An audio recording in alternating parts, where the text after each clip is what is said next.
Hello faculty, this is going to be an introductory video to using TalEval. TalEval is our computerized grading system, and it's a little bit complicated. Understanding TalEval really does take quite a while to get used to, so I will start off this tutorial by just saying that and encouraging you not to get intimidated by it, because like everything else, it just takes some practice for us to really kind of get used to it and get comfortable with it. So what I'm going to show you first is that you all have access in this course's Blackboard site. Actually, I shouldn't say that. For every clinic, every time that we have clinic, I'm going to create a file for that clinic. It's either going to be DEN 219, which occurs in the fall, or DEN 229, which occurs in the spring. And that is going to be a Google file. And I will always give you the link to that Google file in the beginning of the semester.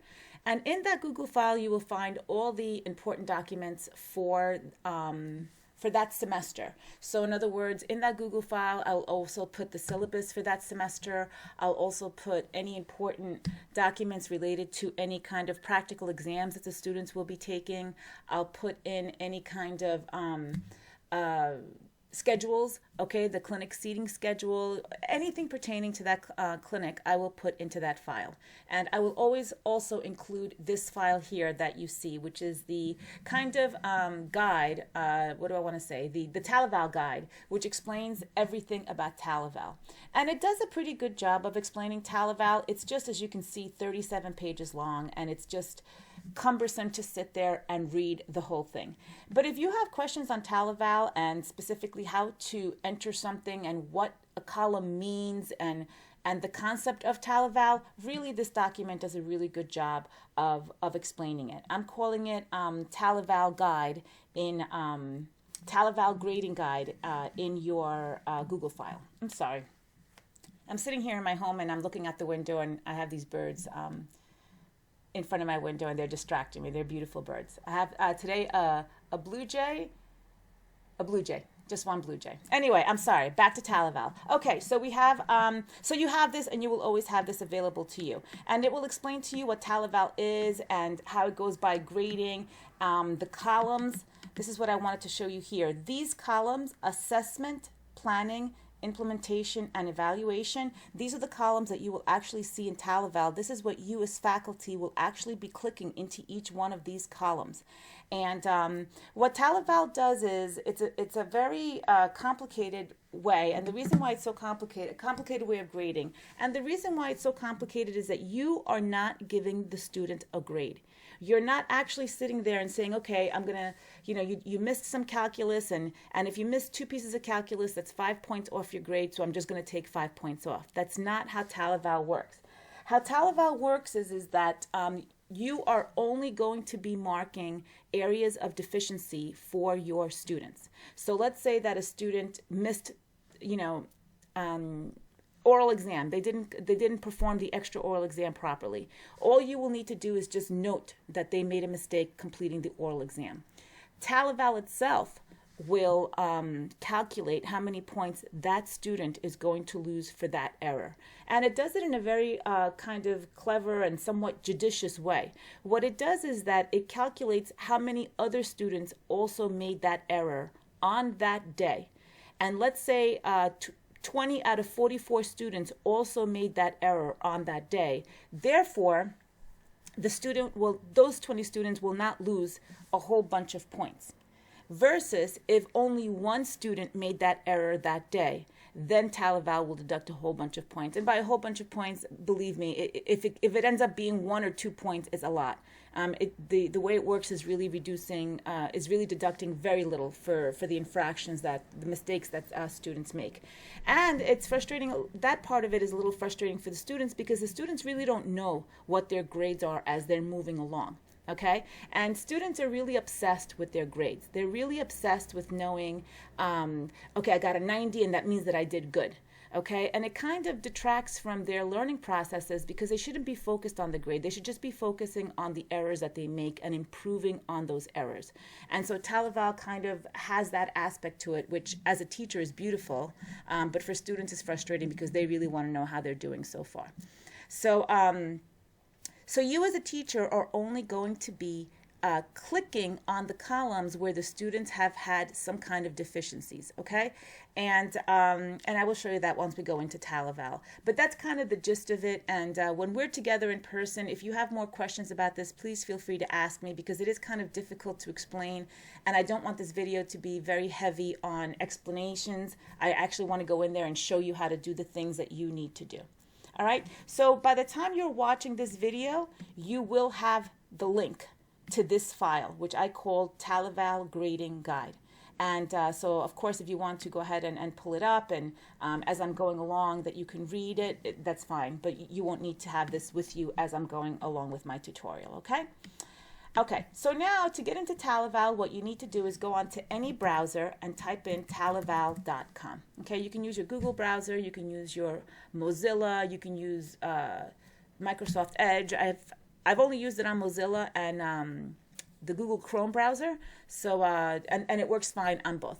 Okay, and then you can see here it automatically has saved my email address and my password. But obviously, especially if it's the first time that you're going to go into TalEval, you will have to enter that information in yourself, okay? I want to call your attention to this menu that I have on top. I have this menu on top. Professor Loacy has this menu, and Professor Raymond has this menu, because we are the administrators. So you as faculty will not have access to this whole entire menu up here. You probably only have 4 things on your menu. You're going to have student evaluation, patient data, student data, and I'm pretty sure you guys also have grade validation. To be honest with you, if you have grade validation, you're not even going to use it. That's nothing that you have to go into. Really what you need is student evaluation, patient data, and student data. So once you enter your email address, you're just going to click sign in, and then you're going to end up on this page, which is kind of like your home page. And the one issue that I have with TalEval and getting used to it is that it's really not user friendly. There's really no way for you to kind of figure out what's happening. You really have to know where to go. There's nothing here explaining to you how to get to where it is that you have to get to. But the scenario that we're going to be going through right now, and I forgot to bring this up. Let me bring it up now. The scenario that you're going to imagine yourself in right now is that you are in clinic and that you have a student, and your student's name is Mary Manning. Okay? Because this is the information you need in order to get into TalEval. And your patient name is Typodont Manning. Okay, so this is what we're making believe. You're picturing yourself in clinic right now. You are working with your student Mary, and your student's patient's name is Typodont. Okay, and you need to now go enter something into TalEval. So what you're going to do, the first thing you do is you go into student evaluation. And when you go into student evaluation, you're going to get this drop-down menu of a whole bunch of really complicated things. Luckily for you, you only need to know enter, update, grades.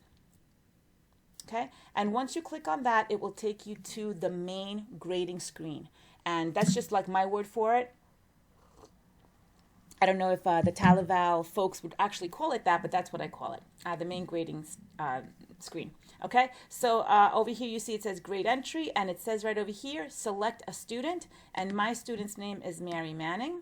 So I will scroll down here until I find Mary Manning, and just wait for it to populate. Be very patient and wait for it to populate. Sometimes this process actually takes even longer at Hostos if you're using the computers at Hostos, because sometimes the Wi-Fi is not so good, which is what I'm dealing with here, because I had the painters in my house and they moved everything all over the place. So my Wi-Fi is not so good.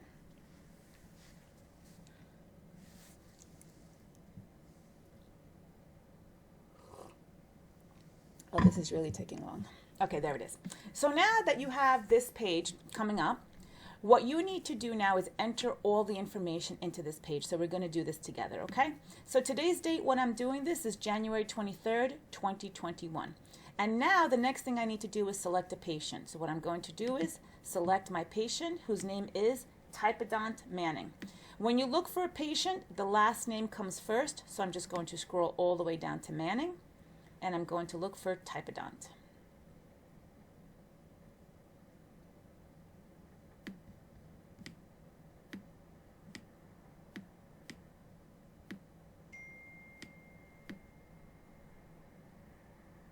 Okay, so let's, and I have a few choices. So the reason why I also chose this also is because you see that there's 3 different birth dates here. Sometimes you will type in a patient's name and there will be duplicate patient names, and so you always have this option of verifying it by the date of birth. So we're going to go ahead and choose typodont 1, 1972. And then we're going to choose the clinic that we're in. Within every single semester, we have 2 clinics. And I'm making little air quotes, okay? Because what happens is that the semester is going to be divided into 2 separate sections, Clinic A and Clinic B. Clinic A of the semester is going to be the first 7 weeks of the semester. Clinic B in the clinic is going to be the remaining weeks, the remaining 7 or 8 weeks to that semester. I will always remind you when you have to switch from Clinic A to Clinic B. I'm creating this tutorial in January, so that means that we're going to be, our first day of clinic is January 29th, and so we are going to be in Clinic A. So let's say that 7 weeks after that will be somewhere in the end of March. So let's say somewhere around the end of March, I will be reminding you that you need to click on Clinic B, okay? And those will be your options right here. DEN 129 is freshman clinic, okay? Professor Loisi created this competency for her students. DEN 129 is freshman clinic. You do not go into DEN 129. DEN 219 is the A clinic of the fall semester. DEN 2B, DEN 219 2B is the second half of the semester in the fall semester, okay? So you're going to go to DEN 229. Oh, that's funny that it says 3A. Okay, 3A. 3A it is. And then you are going to select your name from the instructor list, okay? And I will make believe that I'm the one in clinic this day. Debridement skill level, you are all aware of what that is, okay? Now you cannot, you can enter information, and I'm going to go ahead and proceed and enter all the information on this without entering the debridement skill level, without entering calculus and perio skill level, okay? Because let's say that you're in clinic and all you've been able to do with your student is do medical history check, extraoral, intraoral, and gingival assessment. Okay, so you have to give your student a grade just based on those 3 assessments. You have not decided what the debridement skill, you have not decided what the calculus class or the perio skill level is at this point. Okay, so this is the tutorial that I'm giving you based on that. And at another time, I'll show you how to put the calculus class and all. Maybe if the video is not too long, maybe I'll show you how to do that now. Okay, so you have the instructor name in there. Now you're going to put the treatment phase, and we're going to go ahead and make believe that this patient, Mr. Typodont Manning, this is his very first visit. So you click on the drop-down menu, and you see you have tons and tons of appointments. So you'll scroll all the way down until you see initial appointment with student, okay? Because that is the hypothetical case that I'm giving you here today. And once you have done all that, okay, now you can go ahead and enter. There's nothing else that you need to do at this point because we have not decided what the perio skill level is yet. We have not decided what the calculus class is yet. We have not decided the gingival perio conditions yet. In this hypothetical situation that I'm giving you, all you have done so far is medical history check, gingival assessment, extraoral, intraoral exam. And you are grading your student only based on that. Okay? So once you have just entered that information, you can go ahead and click continue.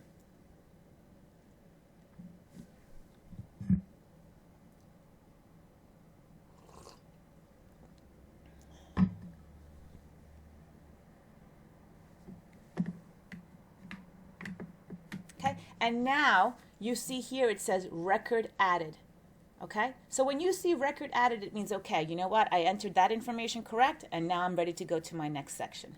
Now, remember that I told you when we looked at this TalEval here, this guide document, I told you that TalEval works on these 4 basic headings, these 4 basic columns, these 4 major categories: assessment, planning, implementation, and evaluation.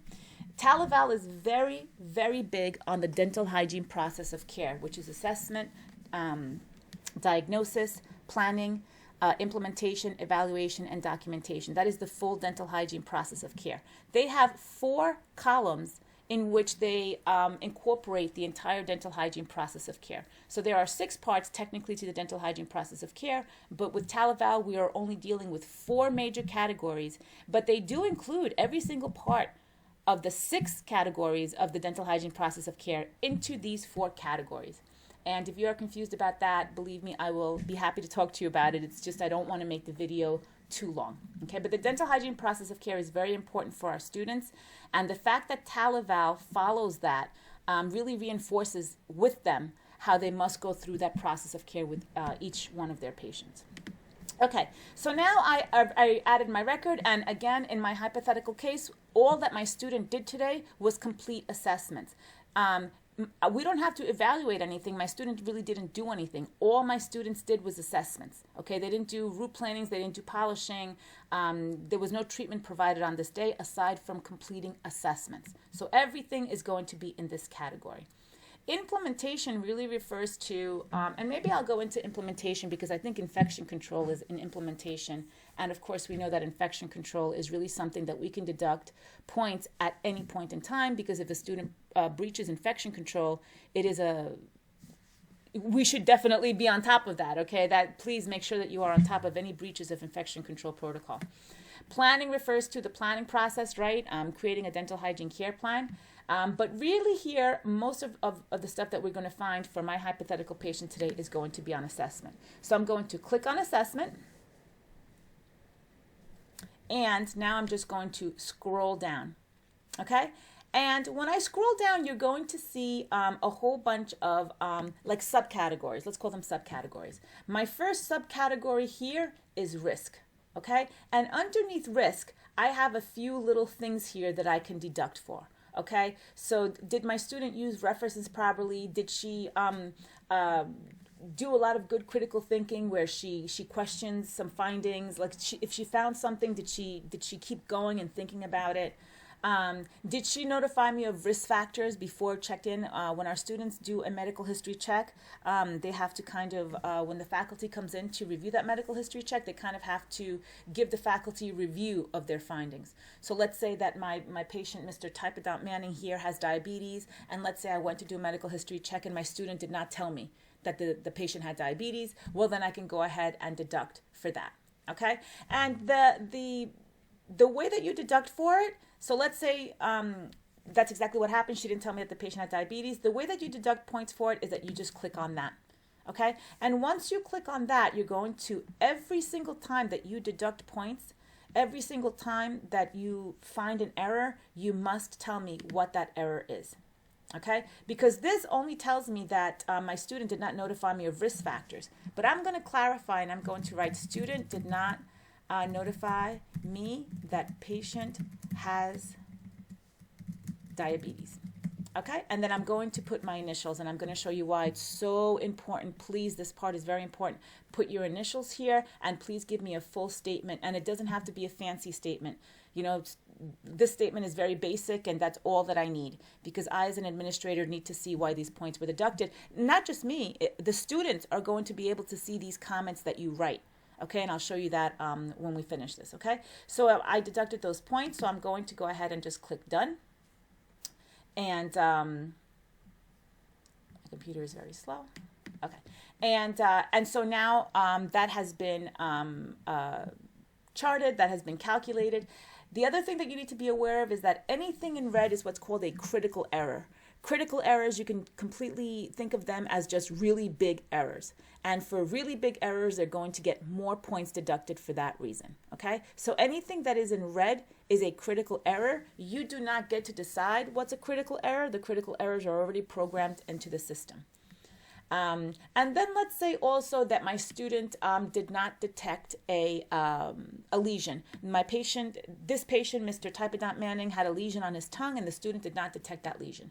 So this is extraoral, intraoral, and I'm going to go ahead and say that the student did not ID the abnormality. So I'm going to go ahead and click on that little check mark, and I'm going to go ahead and give the reason about why I deducted for that.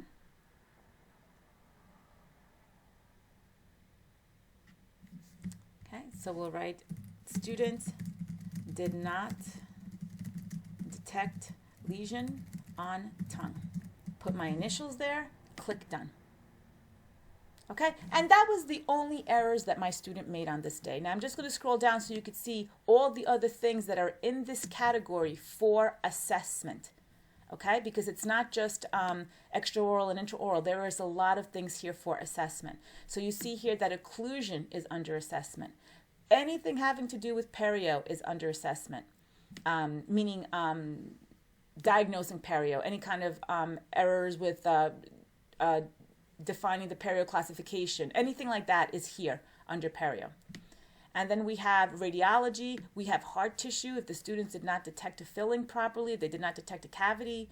Radiology, when you are grading your students' x-rays, you are going to come into TalEval and you are going to go into this section right here, into radiology, and you're going to tell me how the students did. That's how I'm going to receive the quote-unquote grade, because you will have entered it here.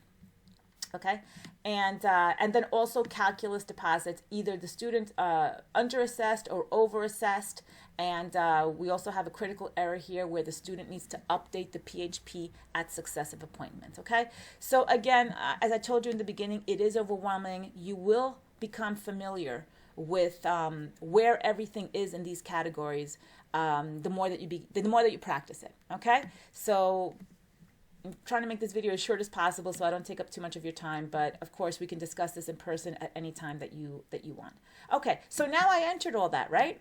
Now what I need to do, this is very, very important, is I need to come here and I need to click Save Grade. Okay?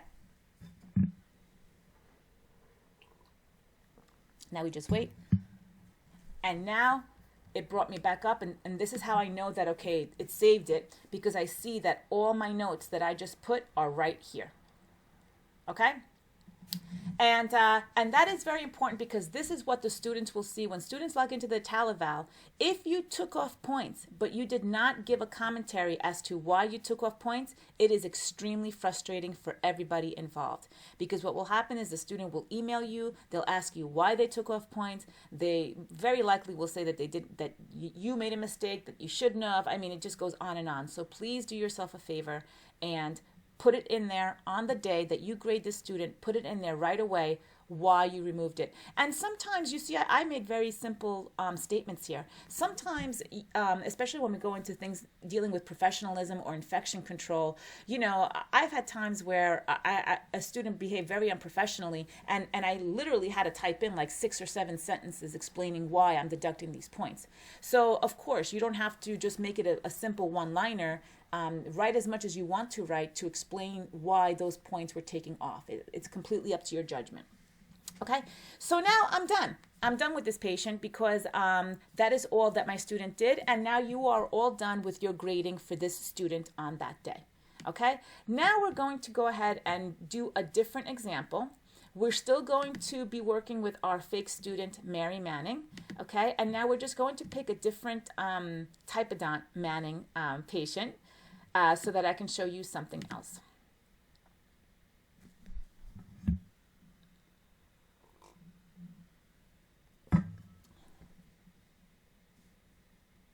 Okay, this is cute that this popped up. What will happen is if you keep working on TalEval, and if you keep going into a student's file, this will pop up. And what this is telling you is essentially is, okay, you already were working on this student. Do you want to edit what it was that you typed, okay? But I do not want to edit this student. I'm done with this. I'm just using Mary as an example, so I'm just going to go ahead and X out of there. Conversely, if you did want to edit the student's, if you did want to edit the entry that you just made, then of course, by all means, just hit edit and it will take you right back into that patient's chart, TalEval chart. So here I am again. I selected my student, Mary Manning, and now my scenario is going to be that this is going to be typodont. I think we had typodont Manning 2, right? And the scenario is that this student today completed,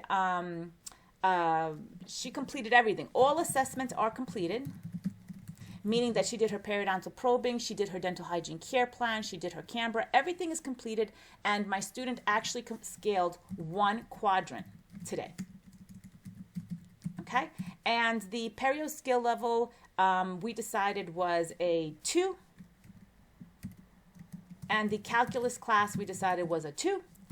And we also decided that this patient was a stage 2 grade C periodontitis. Okay, that is the new staging and grading system that the European Federation of Periodontology and the American Academy of Periodontology have come out with. Actually, it's already almost 3 years old that they came out with this thing.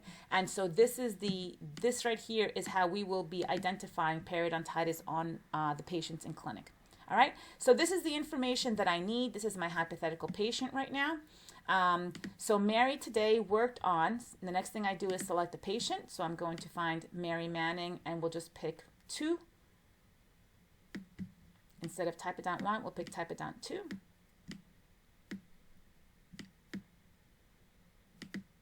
Okay, here we go. Manning, typodont 2. And now we are still in clinic 2293A. I am still Macri, as far as I know. And now, I'm going to go ahead and click. And what did I decide my calculus class was? We decided it was calculus class 2.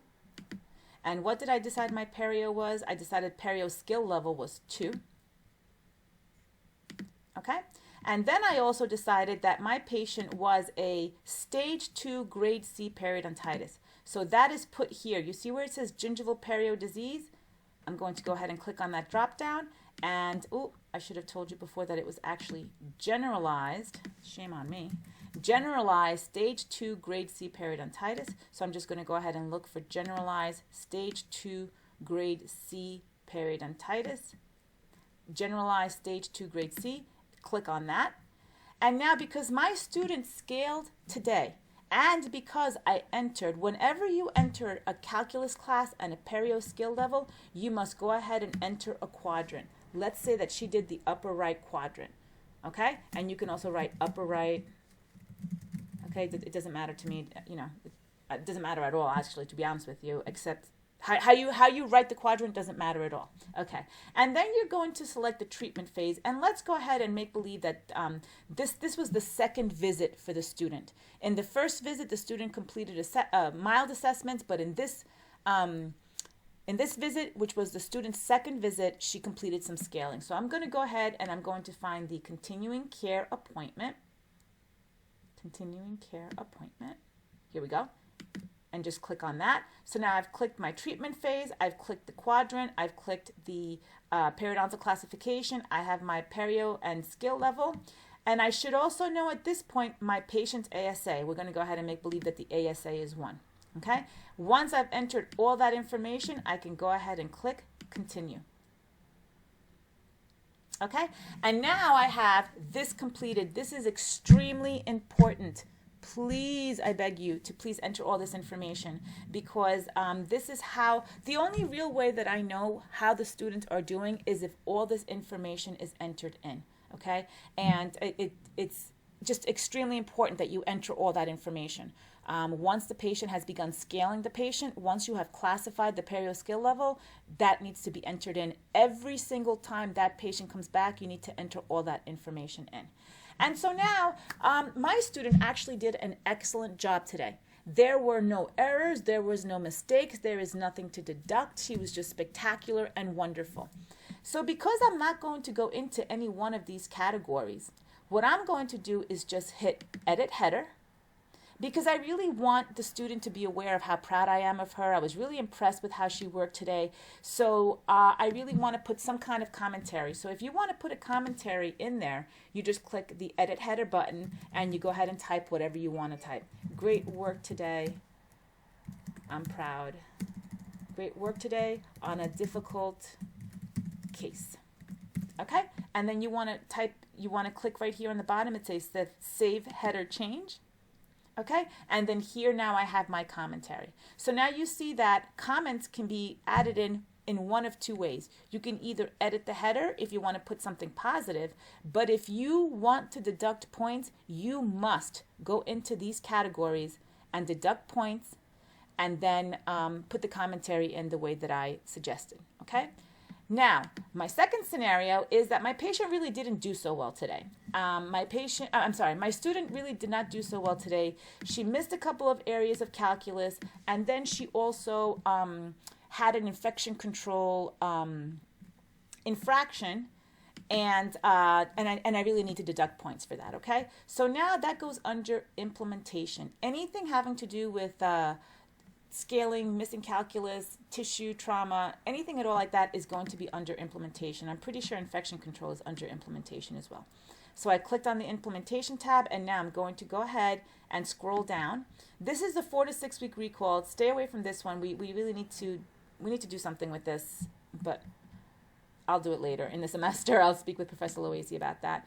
So now there's some here. Okay, this little subcategory here is prevention. Let's say that the student made mistakes in the way, in the, recommending fluoride or recommending brushing or recommending flossing, whatever those errors are, that's that one. And then over here we have errors in pain control. Over here we have errors in instrumentation. So this is where I'm going to find errors, I'm almost sure, in but no, it's not there. Okay. I thought that the tissue trauma was in this category, but I guess it's not. But you can see here, any errors with instrumentation is here. If the student is not angling properly, if they're not sitting properly, all that kind of stuff is here. Okay, and over here is we have calculus, and here is the lacerations. Okay, so here is the calculus removal. So my student today, she actually didn't just miss two, she actually missed 5 areas of calculus. She made a lot of mistakes in calculus removal. So now instead of just checking this little check mark here, I'm going to go ahead and check the X, okay? Because the X is like a bigger error. If she only missed one piece of calculus, okay, maybe I'll just check the Y. I'll just check the check mark, okay? But when you really click on that X, it means that the student really made, bigger mistakes, okay? And so now I'm going to go ahead and check that, and I'm going to write in student left behind 5 pieces of calculus, even after I demoed removal, student still could not remove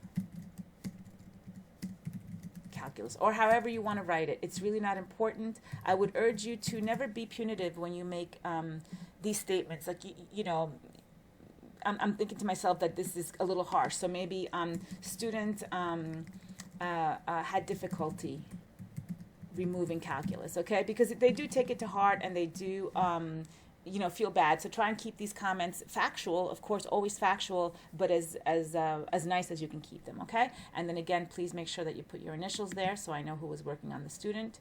And then also the student lacerated, right? So I'm going to go ahead, she only had 1 laceration, so I'm going to go ahead and click that there, and then I'm going to say severe laceration number 28.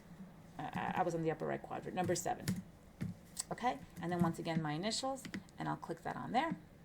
And then please remember that you need to go back up and you need to save the grade. Okay, so then you're going to save the grade, and once you do that, you can see that I entered, all the information that I entered is there. Okay, and like I keep saying, I just want to keep this video short to give you an idea of how to go into TalEval, and there are many different scenarios for the situations that you will find yourself in, meaning, okay, where do I go to with this? Where do I go to with that? And as you move forward, you always have faculty working with you in clinic that will be helping you, that will be able to guide you. And then I'm always available by cell phone as well. If you're in clinic and you're really getting stuck, I'm really very good about anybody contacting me. I will usually pick up right away, unless, of course, I can't quite do that. All right, so I hope that this was helpful to you. Again, I'm going to stress to you to please just give yourself time to get used to the system. It is a frustrating system to get used to, but within a few weeks, I am positive, I promise you, it will be much easier for you.